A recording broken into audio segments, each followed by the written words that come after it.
Hello friends, welcome to the exam plus point. साथियों, हम MTS के प्रीवियस ईयर क्वेश्चन देख रहे थे, जिसमें हम आज 8 अक्टूबर 2024 को फर्स्ट शिफ्ट के अंदर जो पेपर हुआ था उसके जीके और जीएस के क्वेश्चन देखेंगे। तो चलिए दोस्तों, शुरू करते हैं। अगर आपने इससे पहले की सीरीज नहीं देखी है तो आप हमारे चैनल पर जाकर के और वहां पर प्लेलिस्ट के अंदर देख सकते हैं। आपको सभी जो शिफ्ट के हैं पेपर है 2024 के सभी एग्जाम्स हैं, उनके प्रत्येक शिफ्ट वाइज पेपर है वो आपको मिल जाएंगे।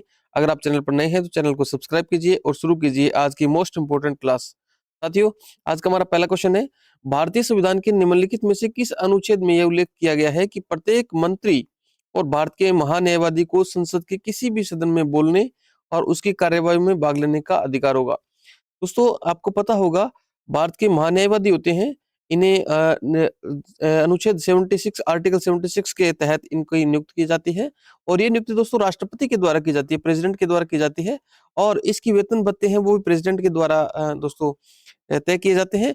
और भारत के महान्यायवादी है, ये किसी भी कार्यवाही में, संसद के किसी भी सदन में कार्यवाही में भाग ले सकते हैं और सदन में बोल सकते हैं। लेकिन इन्हें मताधिकार का दोस्तों वो अधिकार नहीं होता है मत देने का। यानी जब अगर किसी मुद्दे पर वोटिंग हो रही है संसद के अंदर, तो वो यहाँ पर मान्यवादी है, वो वोट नहीं डाल सकते हैं। ये बात आपको ध्यान रखनी है। फिलहाल इसमें पूछा गया है कि ये किस अनुच्छेद के तहत इन्हें पावर मिलती है कि वो कार्यवाही में भाग ले सकते हैं और सदन में बोल सकते हैं। दोस्तों, ये अधिकार उन्हें अनुच्छेद 88 के तहत दिया मिलता है। आर्टिकल 88 के तहत उन्हें ये अधिकार मिलता है। अनुच्छेद 88 के तहत उन्हें अधिकार मिलता है कि वो किसी भी सदन के किसी भी कार्यवाही में भाग ले सकते हैं और सदन में बोल सकते हैं।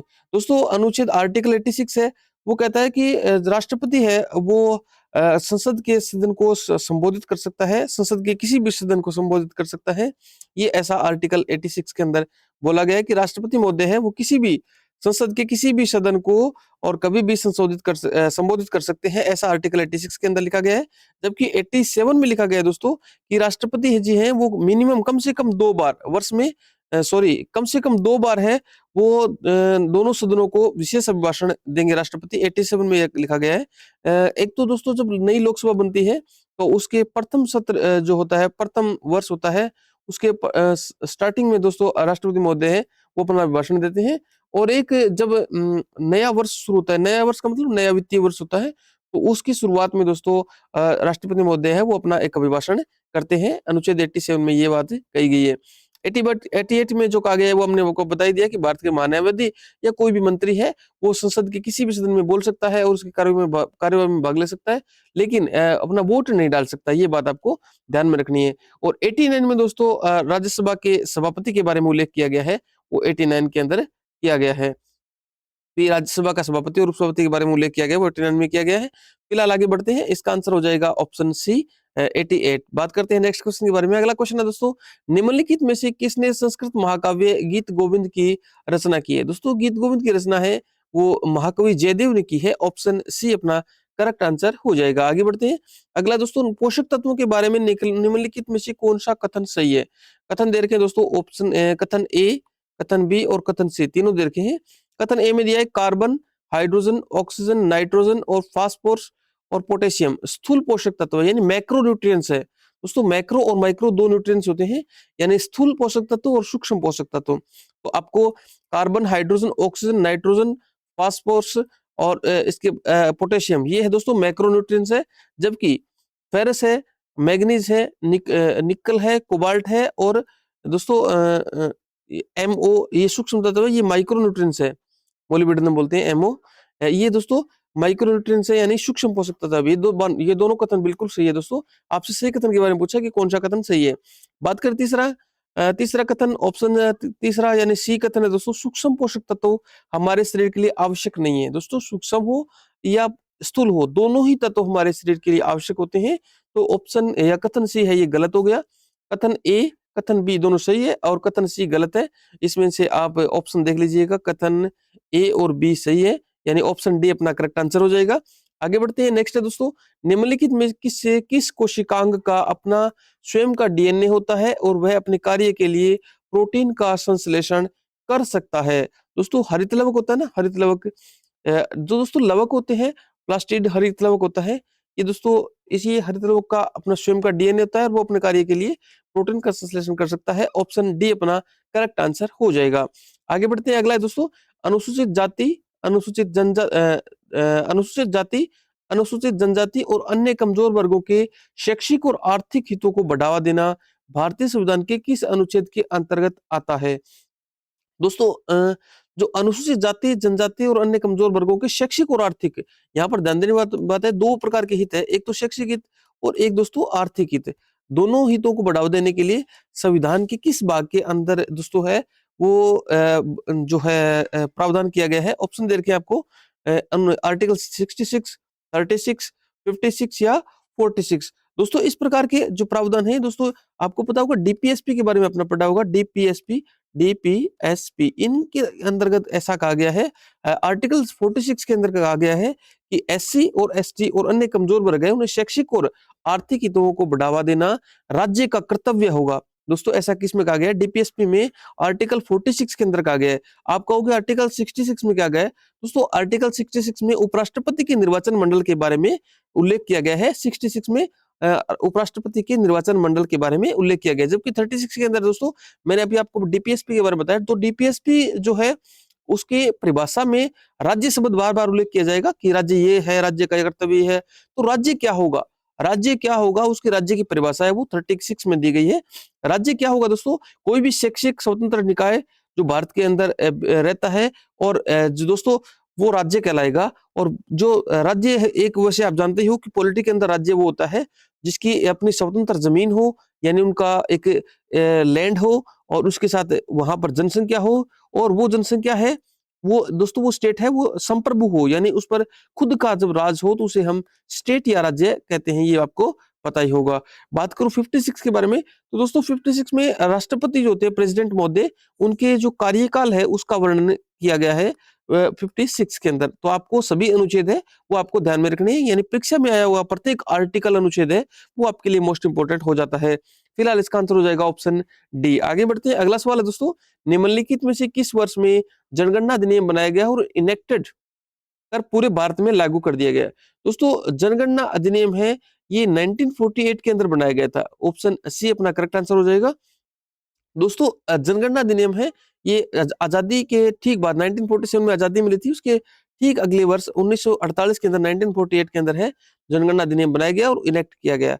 बात करते हैं नेक्स्ट क्वेश्चन के बारे में। अगला है दोस्तों, जल चक्र में सूर्य के प्रकाश की उपस्थिति में महासागरों, झीलों और नदियों में उपस्थित द्रव द्रव जल गैसीय अवस्था में परिवर्तित हो जाता है, इस चरण को क्या कहा जाता है? दोस्तों यहाँ पर देखिए, यहाँ पर ये कहा गया है कि जो समुद्र के जो सागर होता है या समुद्र होता है उसके अंदर जो जल होता है दोस्तों, वो जल सूर्य की उपस्थिति के अंदर क्या होता है, वाष्पीकृत होकर के और ऊपर उठ जाता है दोस्तों, वाष्प के रूप में ऊपर उठ जाता है।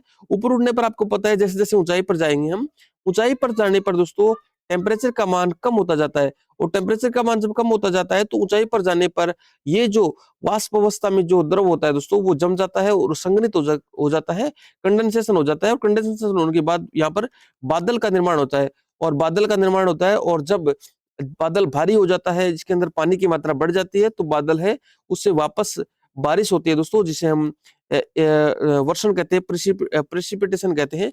तो इस प्रकार ये एक पूरा घटनाक्रम होता है जिसे हम वाटर साइकिल कहते हैं, जल चक्र कहते हैं।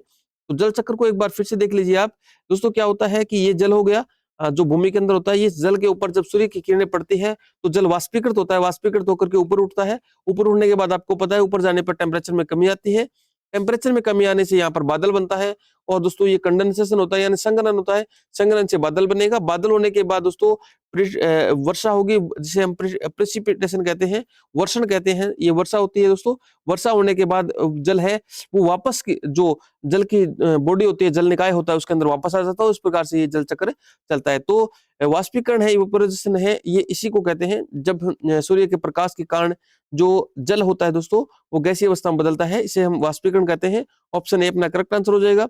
दोस्तों प्रेसिपिटेशन है जब जल बादल से बारिश के रूप में नीचे बरसता है, बरसात के रूप में, बारिश के रूप में, वर्षा के रूप में नीचे आता है, तो उसे हम वर्षण कहते हैं, प्रेसिपिटेशन कहते हैं। संघनन दोस्तों होता है, संघनन का मतलब होता है दोस्तों जब वाष्प होता है, वाष्पीकृत जल होता है, वो वापस बादल बनता है तो संघनित होता है, कंडेंसेशन होता है, उसे हम संघनन कहते हैं। जबकि मेल्टिंग का मतलब है दोस्तों, मेल्टिंग पॉइंट यानी वह बिंदु जहां पर कोई द्रव है वो मेल्ट होना, पिघलना प्रारंभ कर देता है, वो उसका मेल्टिंग पॉइंट होता है। और मेल्ट का मतलब होता है गलना, यानी जैसे बर्फ हो गया, बर्फ को आप गर्म करते हो तो दोस्तों ये गर्म करने पर यानी ठोस के गर्म करने पर द्रव में बदलने को गलन कहते हैं। याद रहेगा आपको, ठोस को जब हम गर्म करते हैं या टेम्परेचर बढ़ाते हैं तो वो द्रव में लिक्विड स्टेट में आता है, तो इस जो ये पूरी प्रक्रिया होती है, प्रोसेस होती है, उसे हम मेल्टिंग या गलन कहते हैं। ऑप्शन डी इसका ये हो जाएगा। फिलहाल इसका आंसर हो जाएगा ऑप्शन ए। आगे बढ़ते हैं, नेक्स्ट क्वेश्चन है दोस्तों, हिंदी उपन्यास तमश किस लेखक ने लिखा है? दोस्तों यहाँ पर कुछ लेखकों के नाम दिए गए हैं और आपसे पूछा है कि हिंदी उपन्यास है तमस, ये किस लेखक ने लिखा है? दोस्तों ये भीष्म साहनी जी ने लिखा है। ऑप्शन बी अपना करेक्ट आंसर हो जाएगा। आगे बढ़ते हैं, अगला सवाल है दोस्तों, निम्नलिखित में से भारत के पहले क्रिकेट टीम के कप्तान कौन थे? दोस्तों भारत की क्रिकेट टीम जो उल्लेख मिलता है वो 1932 का मिलता है कि 1932 के अंदर भारत ने अपना पहला टेस्ट मैच खेला था दोस्तों, और वो इंग्लैंड के खिलाफ खेला था। और उस इंग्लैंड के साथ जो टेस्ट हुआ था उसके अंदर कप्तानी की थी वो सी के नायडू जी ने की थी। सी के नायडू जी ने की थी। ऑप्शन ए अपना करेक्ट आंसर हो जाएगा। नवाब पटौदी, श्रीकांत, सुनील गावस्कर, ये तो बहुत बाद के खिलाड़ी है दोस्तों। तो अगर आपको नहीं आता है, अगर इसमें से ऑप्शन देख लोगे तो भी आपको पता चल जाएगा, सी के नायडू जी हैं। ऑप्शन ए अपना करेक्ट आंसर हो जाएगा। आगे बढ़ते हैं, अगला सवाल है दोस्तों, हिमालय में कंचनजंगा चोटी की ऊंचाई कितनी है? दोस्तों भारत के अंदर जो हम ऊंची चोटी की जब हम बात करते हैं तो यहाँ पर कंचनजंगा का नाम प्रमुखता से लिया जाता है। इसका कारण ये है दोस्तों कि क्योंकि आपको पता है जो दुनिया की सबसे ऊंची चोटी है वो है माउंट एवरेस्ट। याद रहेगा आपको, माउंट एवरेस्ट है जो कि नेपाल के अंदर है। लेकिन जब हम भारत में बात करें कि भारत की सर्वोच्च चोटी है या ऊंची चोटी है, उसका नाम क्या है, तो वो है दोस्तों K2। इसे हम गोडविन ऑस्टिन भी बोलते हैं, K2, जो कि 8611 मीटर हाइट की चोटी है। लेकिन ये दोस्तों विवादित क्षेत्र के अंदर है, पीओके के अंदर है, यानी पाकिस्तान ऑक्यूपाइड कश्मीर के अंदर दोस्तों ये चोटी पड़ती है। और संपूर्ण रूप से भारत में पूछ लिया जाए तो दोस्तों ये है कंचनजंगा, जिसे हम कंचनजंगा कहते हैं। ये कंचनजंगा चोटी है दोस्तों, और इसकी ऊंचाई हमें 8586 मीटर देखने को मिलती है। लेकिन कुछ पुस्तकों में इसे 8598 मीटर भी लिखा गया है। तो इसका आंसर हो जाएगा ऑप्शन सी अपना करेक्ट आंसर हो जाएगा। हिमालय की कंचनजंगा चोटी है, उसकी ऊंचाई 8598 मीटर है। सामान्यतः ऊंचाई नहीं पूछी जाती है, लेकिन हो सकता है किसी एक्सेप्शनल केस के अंदर आपसे पूछ भी ले जाए। बात करते हैं नेक्स्ट क्वेश्चन के बारे में। अगला क्वेश्चन है दोस्तों, निम्नलिखित में से कौन भरतनाट्यम का प्रसिद्ध उन्नायक प्रोपोनेंट रहा है या थे? मतलब जिन्होंने भरतनाट्यम को प्रसिद्धि दिलाई, उन्नयन किया उसका, उन्नायक जिन्होंने फैलाया उनको भरतनाट्यम, उसके प्रसिद्ध कलाकार कौन है, ये आपसे पूछा है दोस्तों। ये कलाकार है, ये किसी पहचान की मोहताज नहीं है, रुक्मणी देवी अरुणडेल है। ये ऑप्शन बी अपना करेक्ट आंसर हो जाएगा। आगे बढ़ते हैं, अगला सवाल है, जुलाई 2023 तक की स्थिति के अनुसार कितने जिलों से एक जिला एक उत्पाद यानी वन डिस्ट्रिक्ट वन प्रोडक्ट योजना के तहत 137 अनूठे उत्पाद अधिसूचित किए गए? दोस्तों इस प्रकार के सवाल है, ये करंट अफेयर से जुड़े हुए सवाल है, तो इनको अब रटने की या अब पढ़ने की कोई आवश्यकता नहीं है। फिलहाल इसका आंसर हो जाएगा 713 यानी 713। ऑप्शन बी अपना करेक्ट आंसर हो जाएगा। लेकिन इस प्रकार के सवाल है, इनको देखने की कोई आवश्यकता नहीं है, क्योंकि ये अभी करंट जो अफेयर है 2025 के करंट अफेयर, और जो जनवरी 2026 का करंट अफेयर, ये आपके लिए मोस्ट इंपोर्टेंट है। तो इसको आप पढ़िएगा, न कि ये पुराने करंट अफेयर को पढ़ने से कोई फायदा नहीं है। लेकिन आपको इस प्रकार के सवाल देख करके पैटर्न देखने को पता चल जाएगा कि किस प्रकार के सवाल आपसे पूछे जा सकते हैं। बात करते हैं नेक्स्ट क्वेश्चन के बारे में। अगला सवाल है दोस्तों, दक्षिण भारत के किस समाज सुधारक ने आत्म सम्मान आंदोलन की स्थापना की थी? दोस्तों आत्म सम्मान आंदोलन है वो 1925 के अंदर तमिलनाडु के अंदर शुरू किया गया था। आत्म सम्मान आंदोलन, जो कि ईवी रामास्वामी नायकर, यानी ये ऑप्शन ये अपना बी ऑप्शन सही हो जाएगा। ईवी रामास्वामी नायकर जी ने ये शुरू किया था दोस्तों। ये समाज सुधारक थे और इन्होंने आत्म सम्मान आंदोलन तमिलनाडु के अंदर 1925 के अंदर शुरू किया गया था। ऑप्शन बी अपना करेक्ट आंसर हो जाएगा। आगे बढ़ते हैं, अगला है दोस्तों, कर्नाटक संगीत पितामह यानी कर्नाटक संगीत के पितामह के रूप में किसे सम्मानित किया गया है? दोस्तों पुरंदरदास है, इन्हें कर्नाटक संगीत पितामह कहा जाता है। ऑप्शन डी अपना करेक्ट आंसर हो जाएगा। आगे बढ़ते हैं, अगला है दोस्तों, एक घंटा एक साथ अभियान किस अवसर से संबंधित है? दोस्तों आपको पता होगा कि स्वच्छ भारत अभियान है। स्वच्छ भारत अभियान की शुरुआत है वो मोदी जी ने आते ही कर दी थी, स्वच्छ भारत अभियान। ये दोस्तों मोदी जी जब नए नए पीएम बने थे तो उस समय ये गांधी जी के जन्मदिन के अवसर पर 2 अक्टूबर को इसकी शुरुआत की गई थी, 2 अक्टूबर 2014 को इसकी शुरुआत की गई थी स्वच्छ भारत अभियान की। और इसी से जुड़ा हुआ ये सवाल है कि 2 अक्टूबर 2023 को 2 अक्टूबर 2023 को एक विशेष अभियान चलाया गया था, जिसमें 1 तारीख 1 घंटा 1 साथ, यानी आपको एक विशेष तारीख को 2 अक्टूबर 2023 को 1 घंटा आपको एक साथ मिलकर के आपको सफाई करनी है। इस प्रकार का एक अभियान था, 1 तारीख 1 घंटा 1 साथ अभियान। ये दोस्तों गांधी जयंती के अवसर से जुड़ा हुआ है। ऑप्शन ए अपना करेक्ट आंसर हो जाएगा और ये अभियान 2 अक्टूबर 2023 को दोस्तों भारत सरकार के द्वारा चलाया गया था। बात करते हैं नेक्स्ट क्वेश्चन के बारे में। अगला क्वेश्चन है दोस्तों, भारतीय पुलिस सेवा के अधिकारियों के लिए प्रशिक्षण अकादमी का नाम खालिस्तान के नाम पर रखा गया है, यानी इनमें से 4 आपको महापुरुष दिए गए हैं। इस महापुरुष के नाम पर जो है आईपीएस जो अधिकारी होते हैं उनके लिए जो ट्रेनिंग सेंटर होता है दोस्तों, उसका नाम रखा गया है। दोस्तों वो सरदार पटेल जी के नाम पर रखा गया है। आपको पता होगा सरदार पटेल जी 2 अक्टूबर 1875 से इनका जन्म होता है और 1950 के अंदर इनकी डेथ हो जाती है। दोस्तों ये सरदार पटेल है, ये भारत के महान पुरुषों में गिने जाते हैं, क्योंकि इन्हें दोस्तों भारत का लौह पुरुष या आयरन मैन कहा जाता है। इसका कारण ये है कि उस समय 562 छोटी-छोटी देशी रियासतें थी, जिन्हें साम दाम दंड भेद के आधार पर इन्होंने मतलब किसी न किसी प्रकार से समझा बुझा करके उन सभी जो छोटी-छोटी रियासतें थी उन्हें मिला करके और एक विकसित जो अभी अब हम जो भारत का नक्शा देख रहे हैं उस भारत का निर्माण किया था। दोस्तों अगर वो उस समय ये नहीं करते पटेल जी, तो आज भारत छोटे-छोटे टुकड़ों में बंटा होता। तो इनका बहुत बड़ा योगदान है भारत को बनाने के अंदर। भारत को एक करने के लिए इसी लिए दोस्तों सरदार पटेल जी है। इन्हें दोस्तों भारत का आयरन मैन या लौह पुरुष कहा जाता है। ऑप्शन ए अपना करेक्ट आंसर हो जाएगा। इनके नाम पर आईपीएस जो अधिकारी होते हैं उनके लिए ट्रेनिंग सेंटर है, वो सरदार पटेल जी के नाम पर बना हुआ है। बात करते हैं दोस्तों आगे। भारत की जनगणना 2011 के अनुसार भारत के निम्नलिखित में से किस राज्य में हिंदू आबादी का प्रतिशत सबसे अधिक है?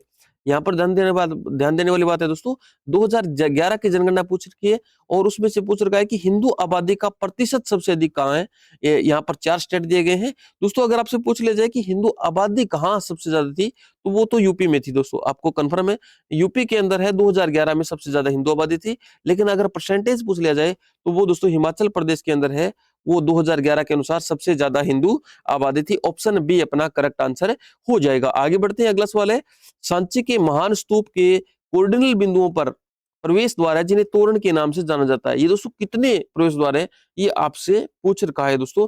आपको पता होगा सांची का स्तूप है दोस्तों, ये महान सम्राट अशोक ने इनका निर्माण कराया था। अशोक महान ने इनका निर्माण कराया था दोस्तों। ये रायसेन जिला एमपी के रायसेन जिले के अंदर बना हुआ है सांची का महान स्तूप।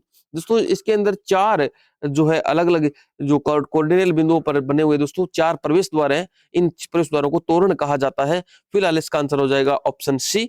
आगे बढ़ते हैं, अगला सवाल है दोस्तों, भरतनाट्य गुरु खालिस्तान को 2023 में भारतीय ललित कला अकादमी सैन डिएगो से नृत्य सेवा रत्न पुरस्कार प्राप्त हुआ। दोस्तों ये किन्हें मिला, ये आपसे पूछ रखा है दोस्तों। इस प्रकार के सवाल फिर मैं बता देता हूँ, करंट अफेयर के सवाल है, इनको आपको ज्यादा तवज्जो देने की आवश्यकता नहीं है। फिलहाल आपसे ये देख सकते हो कि किस प्रकार से किस क्षेत्र से दोस्तों करंट अफेयर के सवाल पूछे जा रहे हैं।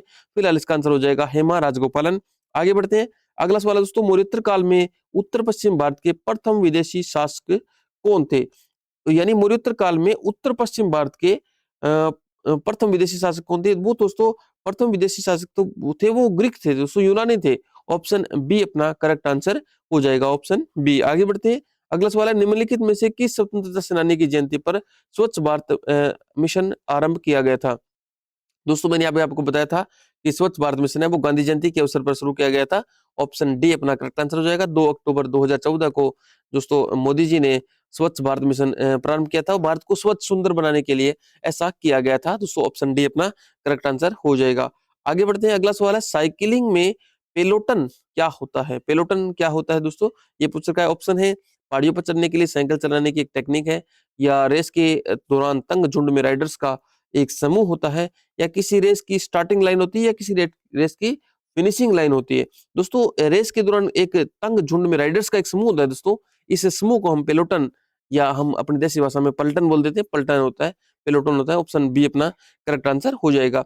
आगे बढ़ते हैं, अगला सवाल है, वर्ष 2023 तक प्राप्त जानकारी के अनुसार भारत के मुख्य लोक समुद्री बंदरगाहों की संख्या कितनी है? दोस्तों अब अगर आप सवाल ये भी पूछ लिया जाए कि वर्ष 2026 तक प्राप्त जानकारी के अनुसार भारत के मुख्य लोक समुद्री बंदरगाह यानी पब्लिक सी पोर्ट्स होते हैं, उनकी संख्या कितनी है, तो आंसर सेम रहेगा, वो दोस्तों आपको पता ही है कि पब्लिक सीपोर्ट्स की संख्या है वो दोस्तों 12 है भारत के अंदर। ऑप्शन डी अपना करेक्ट आंसर हो जाएगा। आगे बढ़ते हैं, अगला सवाल है दोस्तों, आक्रामक मौद्रिक नीति के रुख के मामले में भारतीय रिजर्व बैंक द्वारा रेपो रेट पर सामान्य उपचार किया है। यानी जो आक्रामक मौद्रिक नीति के रुख के मामले में भारतीय बैंक द्वारा रेपो रेट पर सामान्य उपचार किया है, रेपो रेट बढ़ा दी जाती है दोस्तों। ऑप्शन बी अपना करेक्ट आंसर हो जाएगा। आगे बढ़ते हैं, अगला सवाल है दोस्तों, इस प्रकार से आपके 24 सवाल है वो कंप्लीट होते हैं और 25 सवाल में कोई टेक्निकल एरर होगी या कुछ टाइपिंग मिस्टेक होगी इसलिए ये नहीं लिखा गया है। तो 8 अक्टूबर 2024 की फर्स्ट शिफ्ट का ये पेपर था दोस्तों। आप चैनल को सब्सक्राइब कीजिए ताकि 8 अक्टूबर के बाद जो सेकंड शिफ्ट का, थर्ड शिफ्ट का पेपर आएगा, उसके बाद जितने भी एग्जाम में हुए हैं वो सारे पेपर है दोस्तों धीरे धीरे करके आपके इस चैनल पर डाले जा रहे हैं। आप प्लेलिस्ट में जाकर चेक कर सकते हैं, सभी पेपर आपको मिल जाएंगे। और इस क्वेश्चनों को लगाइए और पैटर्न को समझने का प्रयास कीजिए और आए हुए स्टैटिस्टिक्स जी के जो क्वेश्चन है उन्हें आप याद कीजिए और देखिए आपका एग्जाम है वो बहुत अच्छा जाएगा। थैंक यू दोस्तों।